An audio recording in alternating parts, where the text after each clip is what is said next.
sebagai anak muda, saya harap anak muda jangan mudah menyerah.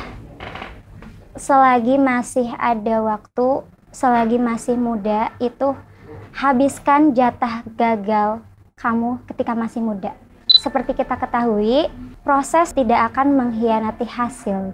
Seberapa penting bahasa Inggris menurut Kak Laisa? Oke, untuk saat ini, menurut saya pribadi sangat penting sekali.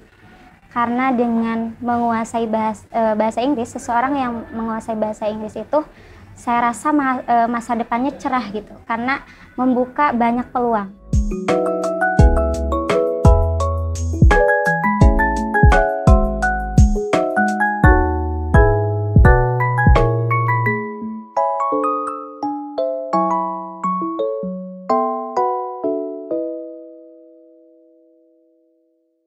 Halo teman-teman Primary English, terima kasih masih menyaksikan Primary English Podcast. Hari ini kita senang sekali kedatangan teman dari Duta Baca Garut, yaitu Kak Laisa. Halo Kak Laisa. Halo Bapak. Apa kabar Laisa? Alhamdulillah baik. Bagaimana Bapak kabarnya? Alhamdulillah.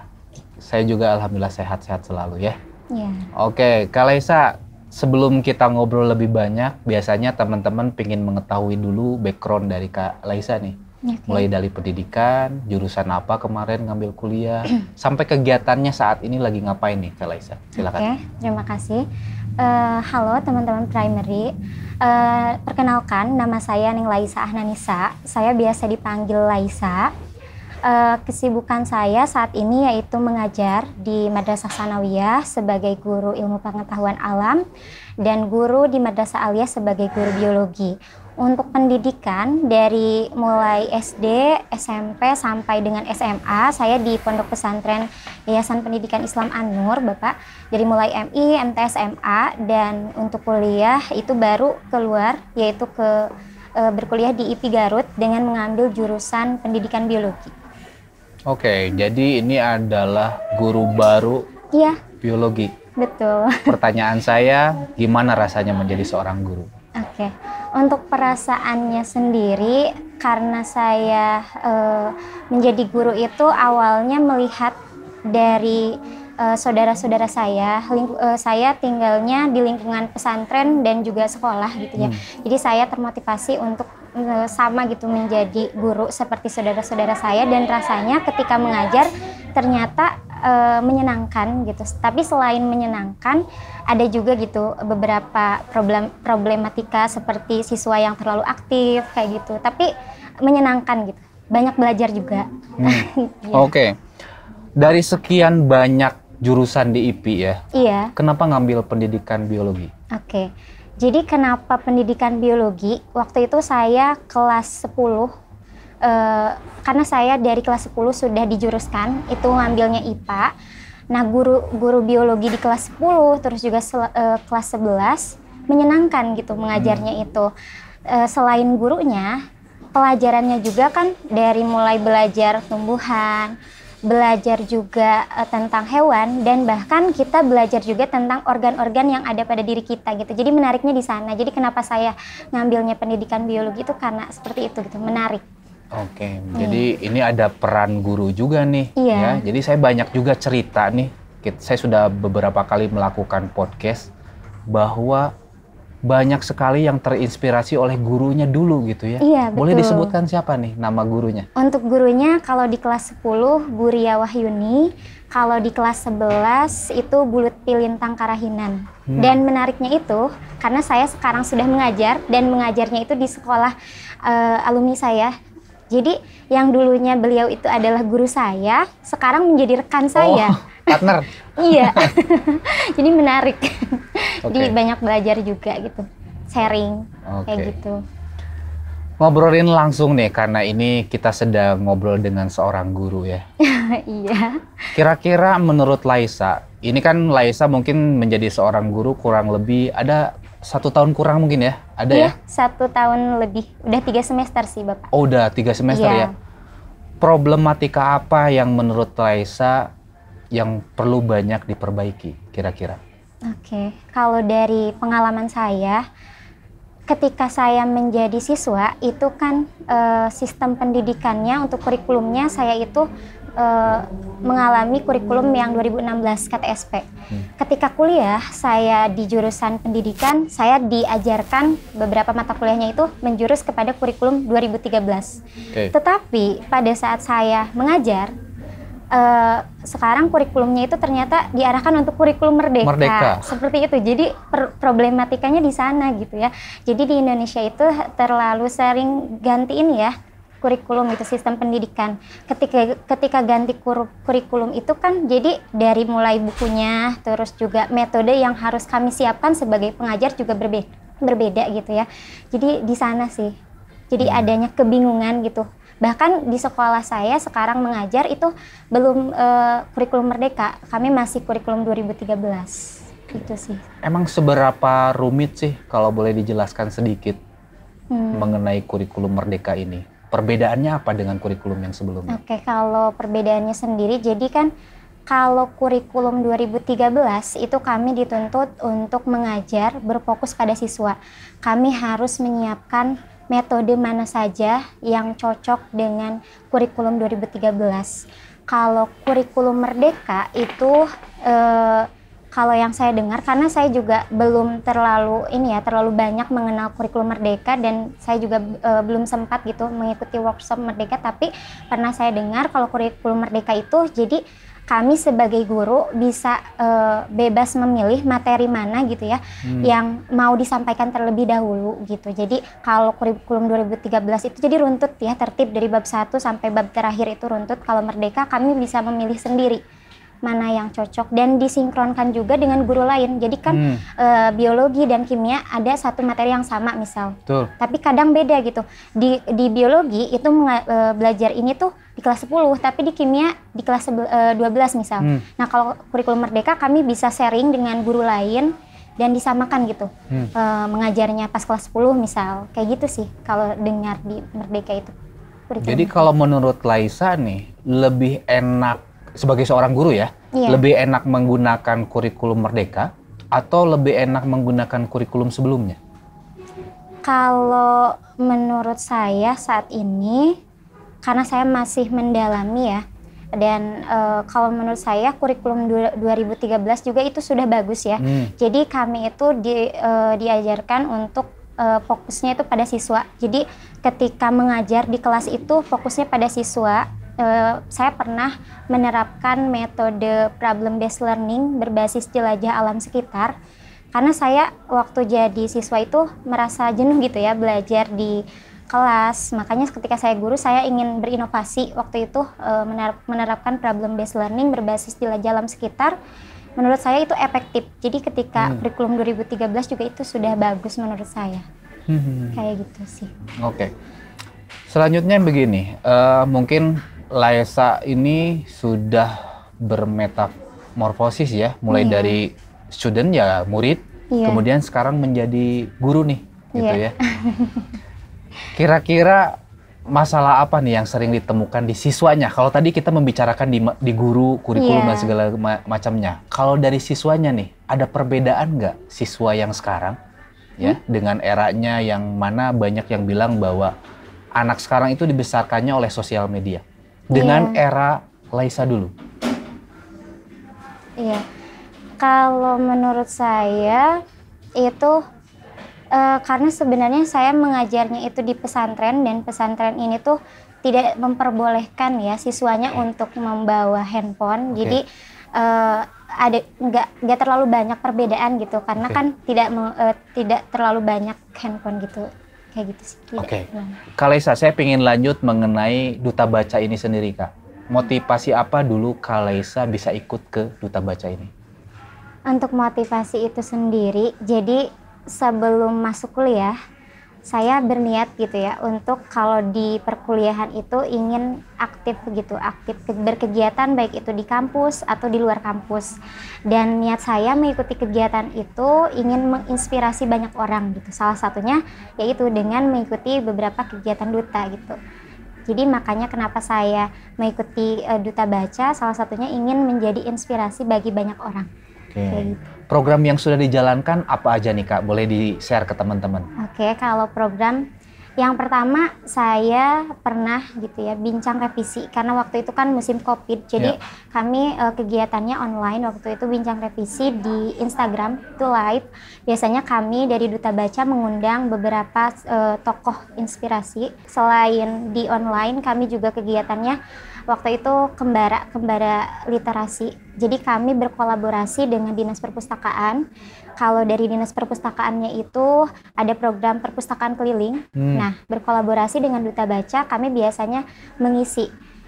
Kalau waktu itu pernah ke SD, kalau ke SD biasanya kegiatan dari Duta Bacanya itu storytelling bersama anak-anak gitu ya.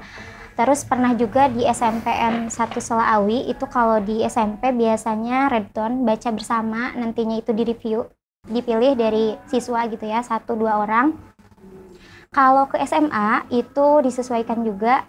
Waktu itu pernah ada pelatihan menulis gitu ya, menulis secara sederhana. Seperti itu kegiatannya. Tantangan selama menjadi Duta Baca dengan program-program yang tadi, boleh di-share nih Kak, apa sih tantangan terbesarnya? Untuk tantangan terbesarnya, jujur waktu itu sebelum gabung ya di Duta Baca, saya adalah salah satu orang yang kurang suka membaca gitu ya, kurang suka. Tapi ternyata setelah bergabung pada tahun 2021, bergabung di Paguyuban Duta Baca Kabupaten Garut, ketika kami mau melaksanakan program kegiatan, biasanya kan ada rapat-rapat ya, rapat-rapat terlebih dahulu. Nah, ketika rapat kan pasti anggotanya itu mengeluarkan pendapat.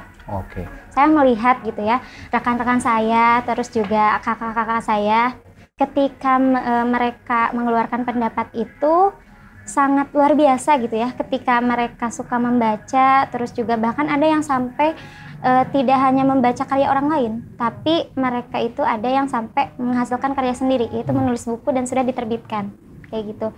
Tantangan saya, jadi saya itu tertantang gitu ya, ingin seperti mereka, jadi ingin banyak membaca juga, jadi tantangan juga. Dan sempat waktu itu saya diundang gitu ya menjadi pemateri, terus juga menjadi juri. Ada ibu-ibu yang nanyain ke saya gitu, oh kakak Duta Baca gitu katanya. Terus saya bilang iya. Ini Channel mau bertanya kenapa ya anak saya itu tidak suka membaca gitu. Ada tips gak kak? Nah, dari sana kan saya merasa saya juga kurang suka gitu membaca, jadi saya tertantang untuk saya juga ingin banyak baca buku. Dari sana saya tertantang gitu, tantangannya itu baca buku. Tadi sudah di spill nih, jadi apa dong tips supaya orang bisa senang membaca? Kalau dari pengalaman saya sendiri, yang pertama itu lingkungan. Jadi saya suka membaca itu yang pertama dari lingkungan, karena melihat rekan-rekan saya suka membaca, terus juga jadi saya tertantang untuk suka membaca dan dimulai dari hal yang sederhana dulu. Jadi jangan terlalu banyak baca yang berat dulu, diawali dari baca yang buku yang sederhana, misalnya komik. Kalau saya dulu memulainya itu membaca novel, tapi novelnya itu yang tipis. Iya kayak gitu, jadi diawali dari buku yang sederhana dulu, terus merasa diri itu butuh membaca gitu. Karena itu juga kan ketika kita membaca nantinya kita menambah pengetahuan, kayak gitu tipsnya mungkin. Untuk program selanjutnya nih Kak, Duta Baca Kak Laisa, kira-kira program apa lagi nih yang akan dilakukan oleh Duta Baca ke depannya? Untuk ke depannya mungkin kami yang terdekat itu mempersiapkan yang kemarin juara untuk bisa melanjutkan ke Duta Baca Jawa Barat. Jadi biasanya kami ada pembekalan dan pembekalannya itu kan terdiri dari beberapa pemateri dan biasanya kami menyiapkan itu untuk agenda terdekat kami sih, kayak gitu. Baik Kak, tadi sudah disebutkan beberapa program ke depan gitu ya. Kalau harapan besarnya apa nih untuk Kak Laisa sendiri ya? Mungkin sekarang sudah ada generasi penerusnya, tapi harapan besar dari Laisa untuk Duta Baca Garut ini apa nih harapan besar? Kalau harapan untuk Duta Baca Kabupaten Garut, karena semakin sini kan semakin banyak ya anggotanya, saya harap itu semua yang sudah bergabung di Paguyuban, itu baik itu dari 2022, 2023, bisa lebih mengaktifkan lagi minat baca di lingkungan mereka masing-masing gitu. Karena kan pasti untuk di lingkungan mereka ada yang namanya Taman Baca Masyarakat. Kalau kan misalnya kalau harus selalu ikut kegiatan, misalnya ke Garut Kota gitu ya, dari Malangbong kalau saya, itu kan jaraknya jauh misalnya. Gimana kalau misalnya mereka lebih aktifin lagi kegiatan literasinya di lingkungan mereka masing-masing gitu. Mungkin TBM-nya atau mungkin ada perpustakaan di sekolah gitu, kayak gitu. Bagi-bagi tugas ya? Iya. Betul, jadi bisa iya. di kecamatannya Iya, masing-masing kecamatan bikin masing-masing. kegiatan baca bareng, Iya. atau kayak tadi tuh, apa tuh, review buku. Iya, review buku. Iya, kayak gitu. Kalau program unggulan nih dari Duta Baca Kak Laisa kira-kira apa nih untuk Garut sendiri nanti? Oke, kalau program unggulannya kembara literasi. Itu akan diadakan kembali ya? Iya, karena biasanya setiap bulan juga suka ada kembara. Jadi mengunjungi sekolah-sekolah kayak gitu, kembara literasi. Oke Kak Laisa, selanjutnya saya ingin menanyakan mengenai pendidikan di Indonesia nih. Menurut Kak Laisa, pendidikan Indonesia itu seperti apa sih? Oke, pendidikan di Indonesia, kalau menurut saya pribadi ya sebagai pengajar itu ini ya, sistem pendidikannya harus lebih diperbaiki lagi gitu ya. Terus juga minat ininya ya, guru itu harus banyak dilatih lagi, banyak workshop lagi gitu, seminar diajarkan gitu. Bagaimana sih metode yang bagus gitu untuk diterapkan kepada siswa gitu, sesuai dengan kurikulum yang sudah pemerintah ini kan ya siapkan gitu. Oke. Kalau tadi berbicara mengenai sistem ya yang disampaikan oleh Laisa. Kira-kira sistem seperti apa yang menurut Laisa ideal dengan anak-anak zaman sekarang? Ya, sistem yang ideal kalau menurut saya kalau melihat dari kurikulum, sebenarnya untuk kurikulum 2013 pun itu sudah ideal ya, karena sudah mengarah pada fokus belajarnya pada siswa. Jadi siswa itu kan tidak melulu harus disuapin gitu ya. Kan kebanyakan ya, meskipun sekarang udah kurikulum 2013 banyak, kalau guru-guru itu masih menerapkan metode ceramah. Oke. Iya, metode ceramah. Padahal pada saat sekarang itu banyak metode-metode yang menarik yang bisa berfokus pada siswa kayak gitu. Oke. Kalau selama mengajar nih, saya penasaran aja nih. Tantangan apa yang biasanya sering dihadapi ketika Laisa mengajar ke siswa tuh? Tantangan ya, kalau di Madrasah Tsanawiyah, tantangannya itu kalau Madrasah Tsanawiyah siswanya itu banyak yang terlalu aktif gitu. Jadi kadang guru itu kewalahan gitu. Terlalu aktif ya? Iya, mengkondisi. Jadi ada yang sambil jalan-jalan gitu, gak diem di bangku gitu. Kan kalau Madrasah Aliyah itu siswa ya udah gitu lebih dewasa ya? Ya lebih dewasa gitu. Jadi lebih memudahkan kita ketika menerapkan metode. Tapi kalau siswa Madrasah Tsanawiyah itu merekanya itu aktif. Terus kalau misalnya saya menerapkan metode yang fokusnya pada siswa itu agak sedikit sulit gitu. Jadi saya itu kalau di Madrasah Tsanawiyah sebenarnya emang banyaknya metode ceramah, karena kan kalau usia-usia Madrasah Tsanawiyah atau SMP itu memang harus banyak ini ya, kita menekankan materinya itu gimana gitu. Baru nanti di akhir mungkin diskusi atau ada evaluasi kayak gitu. Oke. Kalau melihat tadi pendidikan ya Indonesia secara keseluruhan, Laisa sudah menyampaikan beberapa pendapatnya ya. Saya penasaran dengan pandangan Laisa mengenai Indonesia di 2045, yang mana sering digadang-gadang bahwa ini adalah era emas Indonesia. Iya. Diprediksi bahwa Indonesia akan menjadi 4 besar atau 5 besar ekonomi di dunia. Gimana nih menurut Kak Laisa? Seoptimis apa Kak Laisa melihat Indonesia di 2045? Menurut saya Indonesia di tahun 2045 itu kalau dari segi pendidikan ya, saya itu punya harapan tersendiri karena saya tinggalnya itu di lingkungan yang pesantren. Kalau sekarang itu kan masih kurangnya teknologi gitu ya, dipersiapkan adanya di pesantren, bahkan di Garut juga, karena beberapa kali saya kayak mengantar adik gitu ya di pesantren. Di pesantren itu kurang adanya fasilitas gitu, teknologi kayak misalnya disiapkan komputer gitu untuk anak-anak tuh bisa mengakses internet gitu. Nah, saya harap di tahun 2045 karena semakin ininya ya teknologi, di setiap pesantren itu disediakan komputer gitu, teknologi untuk santri itu. Jadi tidak hanya belajar tentang keagamaan ya, kayak kitab kuning kayak gitu, tapi santri juga dipersiapkan untuk mereka mengenal literasi digital. Apalagi saat ini perpustakaan itu bisa diakses dimanapun. Kalau misalnya kita malas membaca, kita malas gitu ke Garut, ke Dispusip jauh, atau misal ke Bandung ya, ke Dispusipda, atau mungkin ke Jakarta, sebenarnya kita bisa mengakses bahkan di handphone kita. Karena di Garut nih, kita ada aplikasi perpustakaan digitalnya itu Ibagendit. Kita bisa mengaksesnya. Terus kalau di Jawa Barat itu, perpustakaan Jawa Barat ada yang namanya Icandil. Dan Icandil? Iya, kalau di Jakarta Perpustakaan Nasional ada yang namanya Ipusnas. Jadi kita bisa mengakses, kita misalnya udah jenuh nih baca buku yang ada di rumah, kita bisa sebenarnya baca buku yang tersedia di perpustakaan digital. Tapi syaratnya kita harus memiliki kartu tanda anggota. Kayak gitu. Dan itu tidak sulit kan, tinggal daftar aja kan ya? Iya, betul. Jadi ada 3 ya, boleh diulangi kembali tadi, ada Ibagendit, aplikasi ya. Terus ada Icandil dan ada Ipusnas. Ipusnas yang nasional ya? Iya, betul. Jadi teman-teman nih, jadi tidak ada alasan sama sekali sebenarnya untuk tidak senang membaca gitu. Betul. Karena yang gratis ada, betul. Yang berbayar pun ada. Iya, betul. Ya salah satunya kita nih, kita kan lagi syuting di Gramedia gitu ya. Iya, betul sekali Bapak. Jadi ya mungkin Laisa dan teman-teman bisa menyaksikan kita Primary English bersama Duta Baca sedang berada di Gramedia Garut. Yang mana di sini kan menyediakan berbagai macam kategori buku. Iya, betul sekali. Ya, untuk keperluan buku anak, kampus gitu. Bahkan yang untuk pengembangan pribadi pun banyak di sini. Betul, gitu, menarik sekali ya. Oke, Kak Laisa lanjut. Saya penasaran lagi nih Kak Laisa, karena saya orangnya penasaran nih.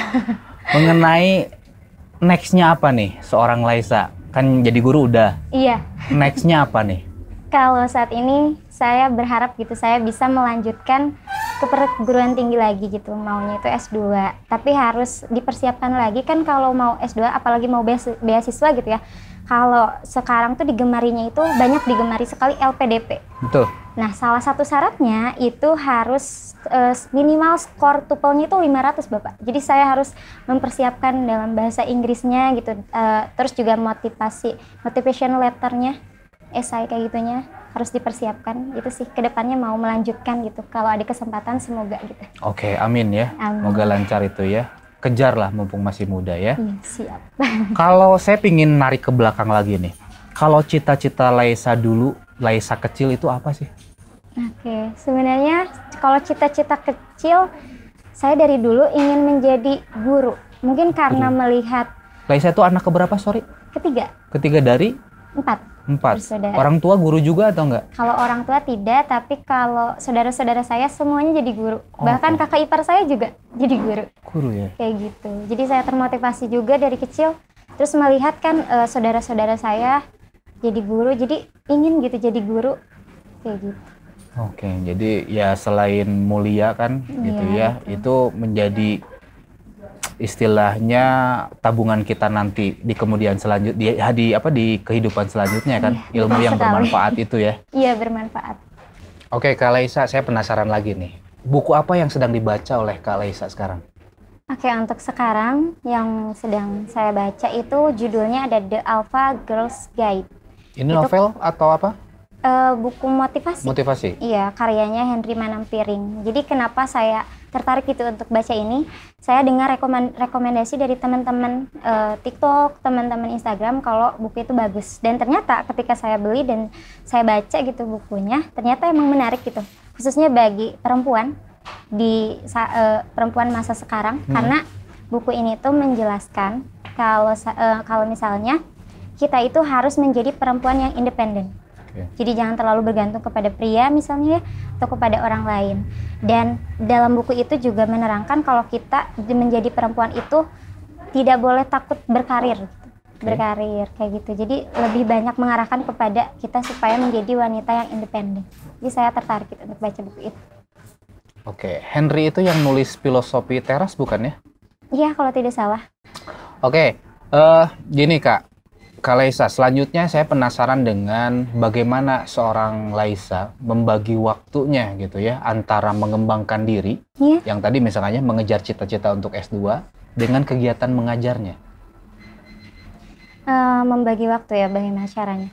Kalau saya, karena dari mulai waktu itu kuliah itu banyak kegiatan, biasanya saya dari dulu sampai sekarang itu menuliskan gitu ya kegiatan-kegiatan yang harus saya lakukan gitu. Biasanya saya pada ada buku catatan, terus dituliskan minggu ini tuh saya harus kegiatan apa saja, dan misalnya saya minggu ini tuh minimal harus baca buku apa gitu, atau kita search tentang S2 gitu, persyaratannya apa gitu. Jadi lebih ditulis ada buku catatan. Jadi to-do list ya, bikin to-do list seperti itu ya. Oke. Harapan selanjutnya nih untuk seorang Laisa bagi kesejahteraan guru. Ini kan istilahnya banyak sekali wacana bahwa kalau guru memiliki gaji yang sesuai gitu ya, yang besar lah kita taruh ya, 10 kali lipat dari gaji yang sekarang misalkan, itu kan otomatis secara ngajarnya maksimal dong, gitu ya.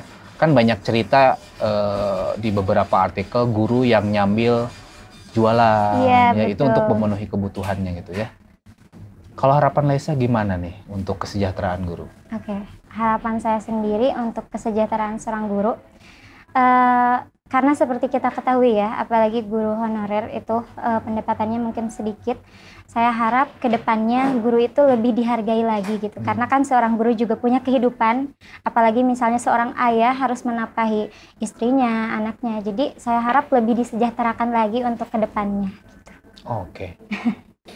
Baik Kak Laisa, tadi kita sudah banyak nih membicarakan mengenai kegiatan guru ya, tapi saya pingin flashback ke belakang lagi nih Kak. Selama di kampus gitu ya, selama menempuh kuliah pendidikan biologi di IPI, organisasi yang diikutin oleh Kak Laisa apa aja nih? Dan diceritakan deh gimana menariknya organisasi tersebut. Oke, untuk di perkuliahan dari mulai tingkat 1 sampai tingkat akhir, saya kebetulan aktif di beberapa organisasi dalam kampus dan juga di luar kampus. Yang pertama nih di tingkat 1, karena saya hobinya itu mencoba hal yang baru. Saya penasaran gitu semua organisasi yang ada di kampus. Waktu tingkat 1 saya ikuti himpunan dulu. Magang di himpunan mahasiswa pendidikan biologi, namanya itu Himadikbio Citrus Nobilis. Saya magang di sana, mengikuti kegiatan-kegiatan yang ada di himpunan. Selain itu, meskipun saya kurang bagus gitu menyanyi, tapi saya penasaran mengikuti kegiatan paduan suara dan musik kampus ya? Iya, di kampus namanya itu Pamus IPI Garut. Biasanya kami mengisi di kegiatan-kegiatan ini ya, wisuda, terus juga PKKMB, kayak gitu. Saya juga ikut itu waktu tingkat 1, dan ikut juga Racana Wiyata Mandala, Pramuka Pandega ya. Karena dari SMA saya sudah aktif berpramuka gitu, ikut pelantikan Bantara Laksana, dan ketika di perkuliahan ternyata pramuka di IPI itu ini juga ya terkenal dengan aktifnya gitu. Iya, banyak juga kegiatan-kegiatannya gitu. Jadi saya semakin menarik gitu ya untuk mengikuti Racana Wiyata Mandala, dan kalau di Racana itu kami disiapkan untuk kami bisa menjadi pembina nanti. Kan kalau menjadi guru itu biasanya kami disuruh untuk menjadi pembina juga gitu ya. Nah, kalau di Racana, kami bergabung di Racana itu diarahkan gimana sih cara menjadi pembina itu. Nah, waktu tingkat 1 di Racana. Pas tingkat 2 diperkecil lagi, saya lebih aktif di himpunan sama di paduan suara aja. Racananya nggak aktif waktu tingkat 2. Tapi waktu tingkat 3-nya itu lebih fokus justru di Racana. Pramuka itu ya? Saya waktu itu diberi kesempatan menjadi sekretaris putri di Racana, kayak gitu. Dan waktu tingkat 4-nya saya bergabung di Badan Eksekutif Mahasiswa. BEM? Iya, BEM. Waktu itu di Kementerian Lingkungan Hidup. Karena sebelumnya saya pernah mengikuti Gemilang Prestasi IPI. Salah satu kegiatannya mengikuti Duta Lingkungan Hidup. Betul. Makanya waktu tingkat 4 saya tertarik untuk di Kementerian Lingkungan Hidup. Kayak gitu, untuk kegiatan di dalam kampusnya. Selain di dalam kampus, saya juga ikut kegiatan di luar kampus. Waktu tingkat 1 pernah mengikuti komunitas pendidikan waktu itu. Selain itu juga pernah magang magang di Berdaya Foundation sebagai content creator karena saya suka membuat konten gitu ya. Jadi tertarik magang di content creator. Yang selanjutnya 2021 saya bergabung di Paguyuban Duta Baca Kabupaten Garut dan sempat mengikuti Paguyuban Putra Putri Pertanian Jawa Barat. Kayak gitu untuk kegiatan di luar kampusnya. Oke. Ini banyak sekali ya kalau saya lihat kegiatannya. Iya. Gimana sih cara seorang Laisa untuk tetap semangat? Kan orang tuh pasti ada bawahnya ke atas gitu ya. Iya, tapi betul. Tips dan trik seorang Laisa supaya tetap semangat tuh gimana sih? Oke, karena saya juga manusia ya, kadang lelah gitu. Biasanya kalau saya lelah istirahat dulu, tapi sedang istirahat tuh biasanya saya suka lihat konten-konten. Ada namanya ininya itu Ananda Aprilia. YouTube atau Instagram? TikTok? Instagram sama TikTok. Oke. Sering lihat konten beliau gitu yang mengingatkan kepada pemuda ya, kepada anak muda supaya selalu semangat gitu. Makanya saya kena gitu dampak positif dari konten tersebut. Jadi selalu semangat gitu meskipun benar-benar full gitu kegiatan, apalagi ketika kuliah saya juga diam di pesantren. Iya, di pesantren. Jadi benar-benar harus menjaga semangat dan fisik tentunya. Waktu juga. Harus selalu staminanya oke gitu ya. Oke. Saya penasaran lagi mengenai tadi kegiatan pramuka nih. Iya. Kira-kira pelajaran apa yang Laisa dapatkan dari organisasi pramuka ini? Oke, kalau dari pramuka, ketika saya banyak mengikuti kegiatan ya organisasi dalam kampus maupun luar kampus, menarik sih di pramuka itu saya benar-benar merasa kekeluargaannya itu sangat erat gitu. Ternyata bukan hanya di SMA ya. Di SMA yang kekeluarganya erat, ternyata di perkuliahan juga ketika gabung di pramuka sama gitu. Kekeluargaannya sangat erat, sangat peduli gitu terhadap anggotanya.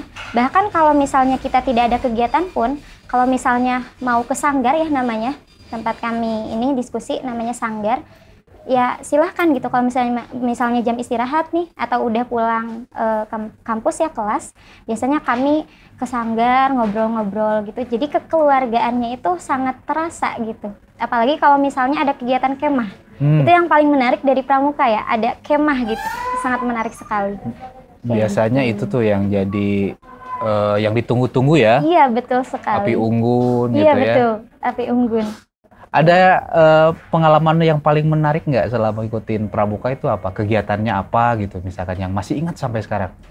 Kalau yang masih ingat tuh, jadi waktu itu ya, karena saya lebih aktif di pramukanya itu tingkat 3. Tingkat 3 waktu itu saya kan BPH ya, karena sekretaris, dan teman-teman saya. Karena waktu tingkat 3 dan mau tingkat 4 tuh ada yang namanya KKN ya. Betul. KKN. Kalau biasanya KKN itu yang menentukan kelompok mananya itu kampus. Betul. Tapi karena waktu itu COVID, jadi kita bisa memilih kelompok kita gitu. Sebenarnya harusnya itu di kampung kita sendiri. Tetapi karena kami mau mencoba gitu ada di salah satu desa teman yang ada di Racana gitu ya. Mau bareng-bareng gitu ya. Jadi kami memilih satu desa untuk kami tuh bareng-bareng gitu. Jadi bareng-bareng sama anak pramuka. Jadi ketika KKN itu kan kalau biasanya ya KKN itu biasanya menemukan jodoh gitu ya. Oh, katanya okay. Biasanya karena beda jurusan biasanya mendapatkan jodoh. Tapi kalau saya karena KKN-nya itu bersama teman-teman di pramuka, jadi lebih banyak ininya ya menarik gitu. Malah KKN-nya itu dengan teman gitu. Jadi bukan orang yang tidak dikenal dari jurusan lain. Justru udah semakin dekat aja gitu. Dari pramuka ternyata KKN bareng. Kayak di gitu mana tuh. kemarin KKN? Di ini sih Bayongbong. Oh masih Garut ya? Gitu. Iya. Kemarin ngapain aja selama KKN sama masyarakat? Sama masyarakat biasanya kegiatan posyandu, terus juga kegiatan mengaji, terus juga ke sekolah mengajar, ke SMP, SD yang ada di sana kemarin itu. Terus juga gerakan memakai masker karena waktu itu lagi COVID ya. Jadi kegiatannya seperti itu sih. Kalau problem ataupun masalah yang kelihatan kemarin waktu KKN ya, kira-kira apa tuh yang paling kelihatan banget gitu misalkan? Permasalahannya, jadi waktu saat KKN saya mengajar di salah satu sekolah ya di sana dekat dengan posko kami KKN, dan sangat memprihatinkan itu ketika saya mengajar di sana dan di sana itu ruangannya gitu ya, ruangannya masih kurang, masih kurang gitu. Jadi masih kurang, terus juga di sana itu ternyata pengajarnya itu ada yang hanya lulusan SMA gitu. Kayak gitu. Jadi itu problematikanya waktu mengajar KKN itu di sana sih. Kondisi pendidikan di sana. Karena kan agak di pelosok gitu, Bayongbong tapi di pelosoknya. Nggak yang... Kalau dari Garut Kota berarti berapa menit kalau pakai kendaraan? Kalau pakai motor ada mungkin 45 menit. Masuk gang lagi gitu ke dalam. Kak Laisa, selanjutnya saya ingin menanyakan mengenai kebahasa Inggrisan nih, Kak Laisa. Seberapa penting bahasa Inggris menurut Kak Laisa? Untuk saat ini, menurut saya pribadi sangat penting sekali. Karena dengan menguasai bahasa Inggris, seseorang yang menguasai bahasa Inggris itu, saya rasa masa depannya cerah gitu. Karena membuka banyak peluang. Kalau misalnya di segi misalnya mahasiswa yang suka ikut kompetisi duta nih misalnya, itu biasanya yang menguasai bahasa Inggris itu menjadi nilai plus dan biasanya dilirik juri biasanya ya. Dan untuk mahasiswa misalnya yang sudah lulus terus mau melanjutkan ke S2 itu juga sangat penting ketika menguasai bahasa Inggris. Dan di dunia kerja pun sangat dibutuhkan untuk bahasa Inggris. Jadi sangat penting sekali untuk menguasai bahasa Inggris. Oke, Kak Laisa, terima kasih sekali nih sudah mampir ke Primary English Podcast. Pertanyaan terakhir dari kami, pesan dan kesan mungkin dari Kak Laisa, sekaligus closing statement bagi teman-teman yang sedang menyaksikan. Silakan.